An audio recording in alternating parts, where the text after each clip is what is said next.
निफाडमध्ये बेपत्ता महिलेचा मृतदेह विहिरीत आढळला. पोलीस तपासातून धक्कादायक उलगडा. नाशिक जिल्ह्यातील निफाड येथे 24 दिवसांपासून बेपत्ता असलेल्या 60 वर्षीय महिलेचा मृतदेह विहिरीत आढळल्याने परिसरात खळबळ उडाली आहे. रंभाबाई आनंदा काळे असं मृत महिलेचे नाव असून त्या स्थानिक हॉस्पिटलमध्ये काम करत होत्या. या प्रकरणी त्यांच्या नातेवाईकांनी 24 फेब्रुवारी रोजी बेपत्ता झाल्याची तक्रार निफाड पोलीस ठाण्यात दिली होती. त्यानंतर पोलिसांनी तांत्रिक तपास करत मोबाईल कॉल रेकॉर्डच्या आधारे संशयितांचा माग काढला. या तपासात अरुण ढेपले या व्यक्तीला ताब्यात घेण्यात आलं. चौकशी दरम्यान त्याने गुन्ह्याची कबुली दिल्याची माहिती पोलिसांना दिलेली आहे.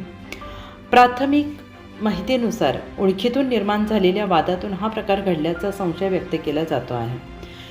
पोलिसांनी घटनास्थळी शोधमोहीम राबवत अखेर जुना देवपूर रस्त्याजवळील विहिरीतून मृतदेह बाहेर काढला आणि हे काम स्थानिक पोहणाऱ्यांच्या मदतीनं करण्यात आले.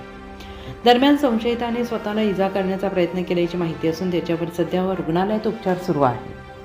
या घटनेमुळे निफाड परिसरात चिंता व्यक्त केली जाते आहे. निफाड पोलिसांकडून पुढील तपास सुरू असून संपूर्ण घटनेमागील कारणांचा शोध घेतला जातो आहे.